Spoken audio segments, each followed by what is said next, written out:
पाकिस्तानी सियासत में तो तग़य्युरात आते ही रहते हैं, लेकिन पाकिस्तान क्रिकेट में जो तेज़ी से बदलाव आ रहा है, जैसे चीज़ें आगे पीछे हो रही हैं, that is you know bit surprising for me.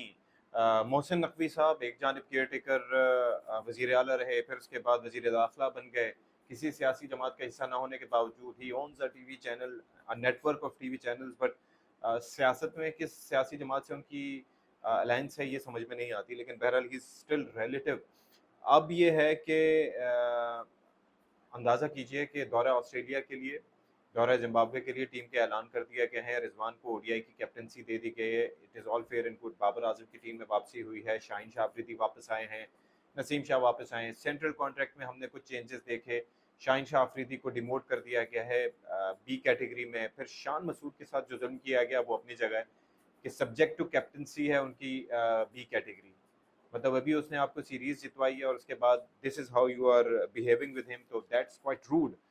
तीसरी चीज़ ये है कि आप ये देखें कि आपने अपने इम्पैक्ट प्लेयर, एक बड़े प्लेयर, एक वाहिद डबल सेंचुरियन जो आपके पास मौजूद है, जिसने एक दफ़ा डबल सेंचुरी की, फिर उसके बाद 190 और तक स्कोर एक दफ़ा लेके गया, मतलब सिंगल हैंडेडली जो आपको मैचेस जिता सकता है बड़े से बड़े, उसको आपने सेंट्रल कॉन्टैक्ट नहीं दिया। क्यों?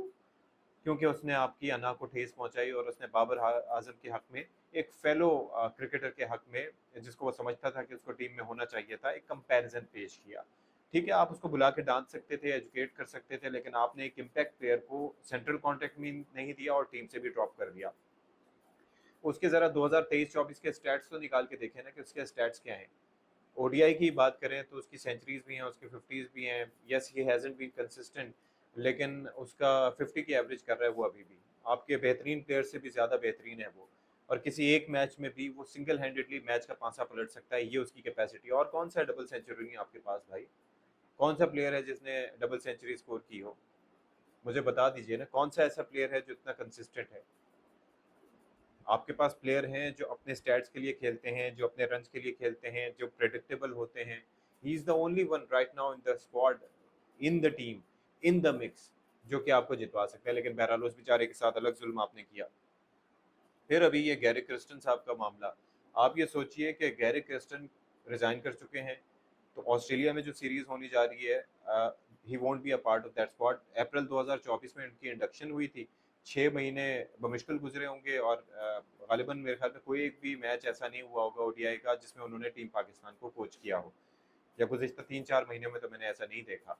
और फिर दूसरा ये है कि ये जो अब जेसन ग्लिस्पी को कहा गया है कि आप ये ज़िम्मेदारी सँभालिए। अब जेसन ग्लिस्पी और गैरी कर्स्टन की आपस में भी एक राइवलरी बन रही थी, एक टेंशन उनके दरमियान मौजूद थी।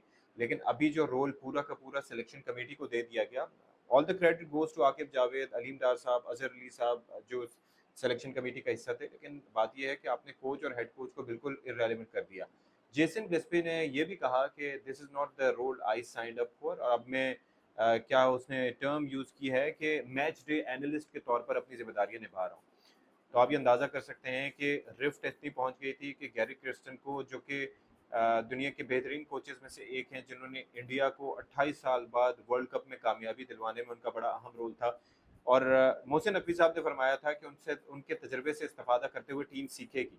तो आपने ये सिखाया है कि वो बंदा बगैर कोई आपको सीरीज़ में हिस्सा बने वो छोड़ के आपको चला गया है।